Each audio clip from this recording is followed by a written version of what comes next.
You can think and say as you like, but there is 100% proof that Jesus was together with both God and Moses at the same time when God gave Moses, the man of the true God, his commandments. In other words, if you pray to Jesus, the Son of Man, then you are literally breaking the first commandment set by the God of Israel. If you don't believe, let's read. They that trust in the Lord shall be as Mount Zion, which cannot be removed, but abideth forever. As the mountains are round about Jerusalem, so the Lord is round about his people, from henceforth even forever. For the rod of the wicked shall not rest upon the lot of the righteous. In other words, the rod of the wicked will hit Jerusalem and not those who follow Zion. So do good, O Lord, unto those that be good, and to them that are upright in their hearts.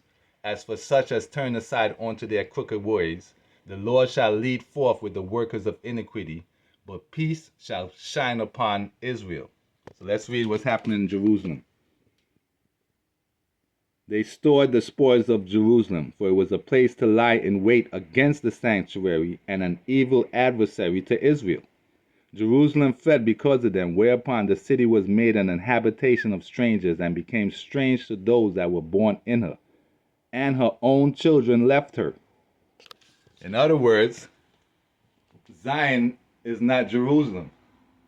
So did God give Moses the commandments? According to the book of Exodus, Moses received the 10 commandments directly from God on Mount Sinai. Does it say from Jesus? No. Okay. So let's read. In the first year of the Exodus out of Egypt, on the third month of the 16th day, God spoke to Moses, saying, Come up to me. And Moses went up into the mount of God, and the glory of the Lord abode on Mount Sinai, and a cloud overshadowed it 6 days. And he called to Moses on the seventh day out of the midst of the cloud. Peter said to Jesus, Instructor, it is fine for us to be here, so let's erect 3 tents, one for you, one for Moses, and one for Elijah. He not realizing what he was saying, but as he was saying these things, a cloud formed and began to overshadow them as they entered into the cloud. In other words, Moses and Elijah went into the clouds because they're both angels.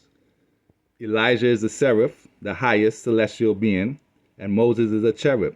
And a voice came out of the cloud saying, This is my son, the one that has been chosen. That's why it says, follow the laws of Moses. Listen to him. In other words, Jesus listens to him and follow the laws of Moses. Why? Because they were together at the same time in the latter years. That's where you will find Jesus. Jesus was the son of Sirach and grandchild to Jesus. So Jesus, the son of Joseph, has a grandchild.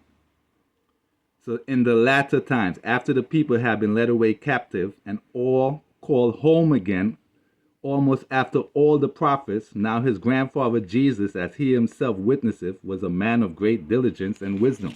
So when does this happen? Esdras, bring the law of Moses that was given of the Lord God of Israel, to hear the law in the first day of the 7th month. And who was there?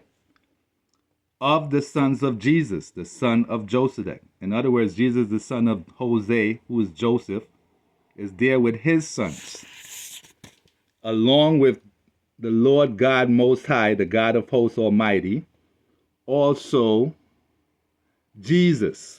So Jesus is there with Moses, and Moses is his leader. So I gave you Moses for a leader and Aaron for a priest. And when does this happen? I, Esdras, received the charge of the Lord upon the Mount Horeb, or Mount Sinai, or Mount Horeb, that I shall go unto Israel. I came unto them that set me at naught, and despised the commandment of the Lord. So look for your shepherd, for he is nigh at hand, that shall come in the end of the world. Be ready to the reward of the kingdom, for the everlasting light shall shine upon you forevermore. Why? Because the kingdom is an everlasting kingdom. Part 1. Part 2 coming up.